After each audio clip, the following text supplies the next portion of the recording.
BFM Business, l'heure H, le rendez-vous du cercle des économistes. Et notre rendez-vous ce soir avec nos économistes, c'est avec le président du cercle des économistes, Jean-Hervé Lorenzi. Bonsoir Jean-Hervé, merci encore une fois d'être avec nous. Puis surtout celui qui a reçu donc hier le prix du jeune meilleur économiste, Camille Landais. Merci d'être avec nous et bravo en tous les cas. Merci. Vous avez quel âge ? 35 ans. 35 ans. Bon, les jeunes, en général, maintenant, c'est 22 ans, 23 ans, hein, vous savez. Hein. Et Emmanuel Le Chypre, lui, on ne va pas lui demander son âge, mais merci d'être avec nous ce soir. Emmanuel, vous êtes, Camille, vous êtes professeur à la London School of Economics, vous êtes professeur de politique publique. Une question, là, vous êtes dans la situation, vous êtes membre du gouvernement. En France, vous voyez le blocage des dépôts de la SNCF, de la RATP, transport aérien, pour cette loi El Khomri. Vous faites quoi, ou du moins, vous demandez qu'on fasse quoi? On bloque, on retire le texte, qu'est-ce qu'on fait? L'armée, je pense qu'il n'y a qu'une seule solution. On fait venir les chars. Non, il faut continuer à discuter, c'est comme ça. Enfin, je veux dire, voilà, la politique, c'est des mesures compliquées à faire passer. Il faut discuter, il faut convaincre, voilà. Est-ce qu'en même temps, on voit bien quand même, est-ce que... Alors, vous ne parlez pas évidemment que de la France, j'imagine que vous êtes un cours de politique économique sur l'ensemble des pays, plus un cours de macro. Est-ce que, malgré tout, on se dit qu'en France, on a une... Comment on arrivera à vaincre ce blocage dès qu'on parle de réforme? On a l'impression que dès qu'on parle de réforme, il y a presque un réflexe pavlovien, on descend dans la rue. Ah bon? Non, je pense que partout, c'est compliqué de réformer, de changer des équilibres, de redistribuer, de poser la question de la réallocation des richesses. Tous les pays ont du mal à se réformer. Enfin, je vais parler aux Allemands. Hein. On dit toujours, les Allemands, ils arrivent à se réformer. Bon, la vérité, c'est que les Allemands, ils ont eu énormément de mal à faire passer l'idée que, voilà, maintenant, il était temps aussi de redistribuer une partie des gains de la croissance vers les bas salaires. Donc, bon, c'est toujours compliqué, c'est des équilibres. Et voilà, faut pas transiger sur la méthode. La méthode, c'est la négociation, c'est le débat public, c'est mettre dans le débat des bonnes propositions et les soutenir jusqu'à la fin. Oui, je ne sais pas si le 49.3 est un bon moyen de négocier, mais en tous les cas, c'est vrai qu'il y a des négociations avant, en tous les cas, et qu'on n'a visiblement pas encore trouvé le bon point d'équilibre. Jean-Hervé Lorenzi, vous faites quoi comme analyse de cette situation ce soir? En réalité, c'est pas un sujet de réforme. Moi, je suis tout à fait d'accord avec Camille. On est toujours en train de dire la France ne peut pas se réformer. Tout ça fait partie du discours général sur la France, pas très élaboré. Non, la réalité, c'est qu'on est en train d'assister à un affrontement très profond entre une base sociale qui prévoit que dans quelques mois, parce que c'est que dans quelques mois, les modifications exigées par vraisemblablement une nouvelle équipe qui sera plutôt à droite, ces exigences vont apparaître et elles montrent les muscles. On est dans une affaire dans laquelle, comme le gouvernement est très faible, il joue un peu le rôle de simple intermédiaire dans cette opération. La réalité, c'est que la société française est aujourd'hui confrontée à une très grande tendance de souhait de modification des équilibres, et je reconnais que c'est très difficile, comme l'a dit Camille, et à la fois une base sociale syndicale, etc., qui est en train de se préparer à une vraie bagarre. Ce qui est en train de se passer est surréaliste, car quand on regarde la loi El Khomri telle qu'elle est, au fond, moi je la trouve encore très utile, contrairement à ce qu'on raconte. Mais elle ne modifie pas l'état du monde. C'est évidemment très exagéré. Et on voit bien que chacun prend position bien au-delà, comme ça arrive souvent dans notre pays, bien au-delà du sujet qui est posé. Donc c'est ça qui est intéressant. La loi Khomri, elle a deux atouts, deux avantages. Elle pose le problème de la négociation au sein de l'entreprise et elle pose le problème du rôle du juge dans la définition de ce qui est un licenciement économique. À part ça, elle ne change en réalité pas grand-chose. Et donc, les accords d'entreprise, malgré tout. Les accords d'entreprise.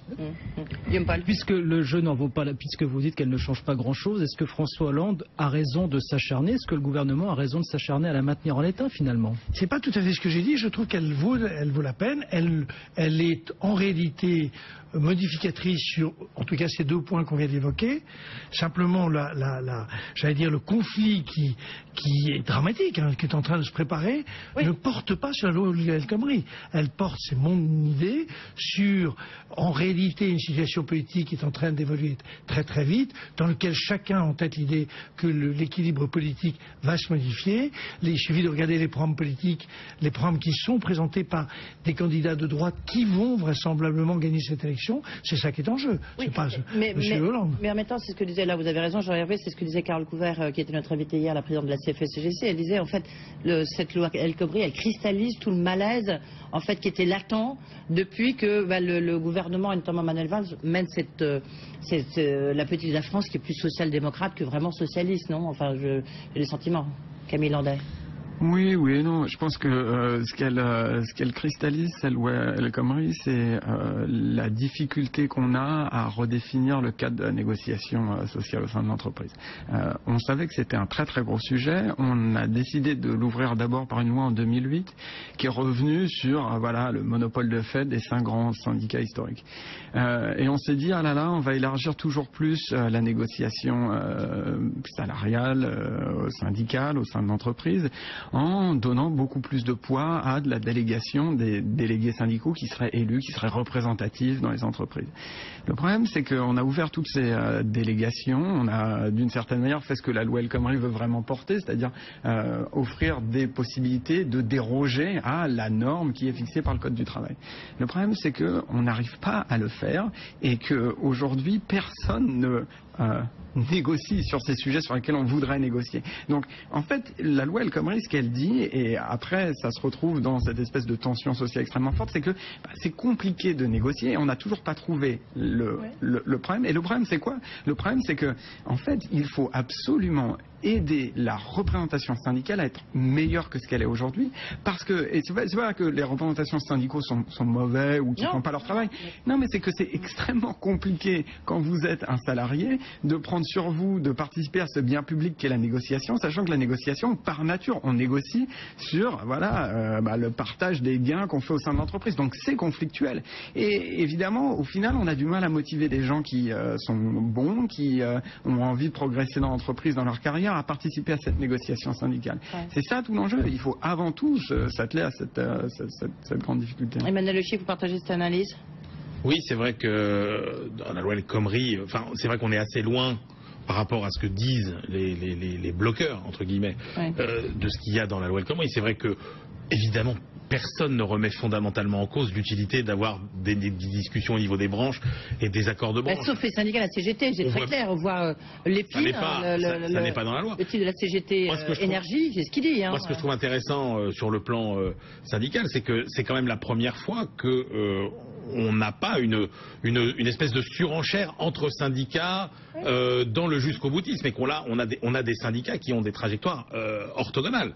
C'est-à-dire que quand vous voyez la CGT qui va dans une forme de jusqu'au boutisme qui probablement va lui coûter très cher, et que vous voyez la CFDT qui, elle, au contraire, prend une option beaucoup plus tournée vers le dialogue, ça va être extrêmement intéressant de suivre ce qui va se passer. Parce que la CGT, paradoxalement, se comporte comme au bon vieux temps, entre guillemets, où elle était tant liée au parti communiste. Or, on souligne que M. Martinez n'a jamais fait partie du Parti communiste, et on a l'impression que la CGT se comporte comme à cette époque-là, mais sans avoir du tout tout le back-office qui allait derrière à l'époque et qui permettait à la CGT d'imposer un pouvoir de négociation. Et c'est pour ça que j'ai peur qu'elle se retrouve fort dépourvue très vite. Emmanuel, tout ça est très compliqué, mais on est à la fin d'un cycle dans la réalité. Le cycle, c'est à la fin d'un cycle dans lequel, comme dans tout fin de cycle,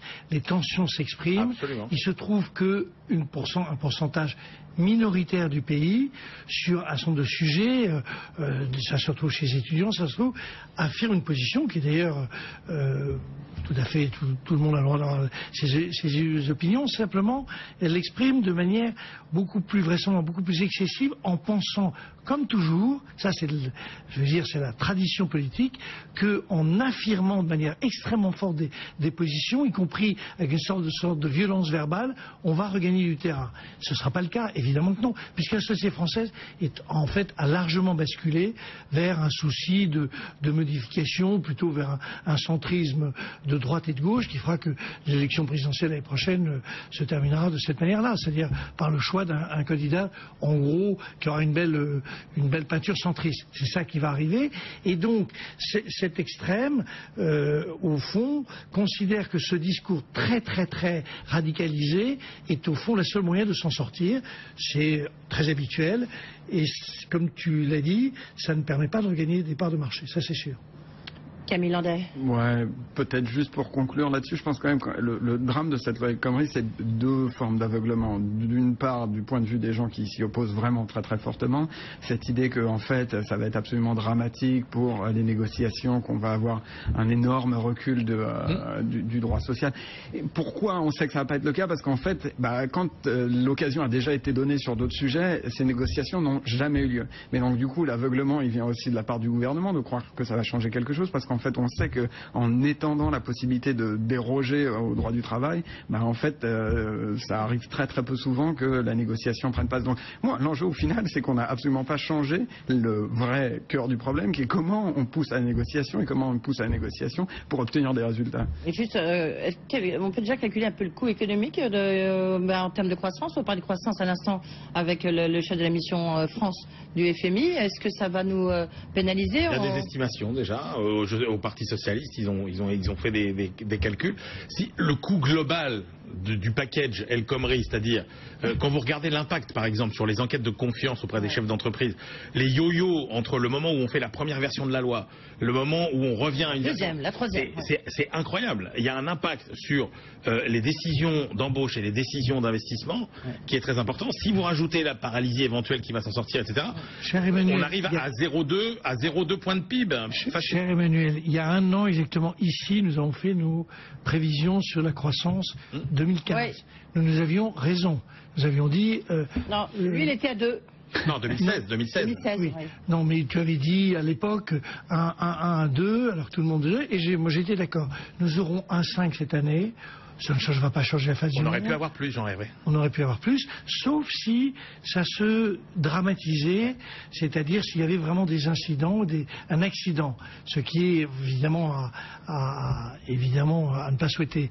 Mais ça pourrait jouer. Sinon, on va nous faire 1,5. On aurait pu faire un peu plus. Un mot, il nous reste 1 minute, mais parce que visiblement, rien n'a été décidé. C'est pour ça sur la Grèce. Actuellement, il y a une réunion à Bruxelles pour savoir s'il faut un calendrier sur la dette. Il y a un accord, je crois que c'est le président de l'Eurogroupe qui dit la difficulté aujourd'hui c'est de trouver un accord, non pas sur la Grèce, mais trouver un accord sur le FMI. C'était une joke. Je ne sais pas si Camille Landais, Jean-Hervé Lorenzi, qu'est-ce qui répond sur la Grèce Moi j'ai, une fois n'est pas coutume, envie de saluer le rôle du FMI dans ces négociations. Je pense que de fait, oui, il faut poser la question de la dette et pas la poser en 2018 à la fin du plan de bail-out. Maintenant cette idée de Schäuble de dire oh là là, je vais vous mettre dans une situation, un dilemme cornélien. Il faut absolument que le nouveau round de négociation implique le FMI, mais en même temps, je ne veux pas entendre parler dans les négociations de la dette avant 2018. Je pense que c'est vraiment contre-productif. Je pense que pour la première fois, on peut dire que l'attitude de Schäuble est absolument scandaleuse. Je veux dire, on a poussé ce malheureux pays qui a tous les torts du monde, mais qui a quand même fait ses efforts. Et maintenant, au moment où, en fait, il doit recevoir la récompense, c'est-à-dire la renégociation de sa dette, on lui explique qu'il faut le repousser. Tout ça est absolument inadmissible. Et d'ailleurs, M. Schäuble en sera responsable de beaucoup de problèmes. On verra le résultat des courses, en tous les cas, peut-être ce soir. Merci beaucoup, messieurs, d'avoir été avec nous. Bravo encore, Camille Landais, pour ce prix donc du meilleur jeune économiste. Voilà, c'est la fin de l'Orage. On se retrouve demain avec notamment Jean-Claude Maïl de Force Ouvrière. Tout de suite, les décodeurs de l'écho avec Fabrice Lundy.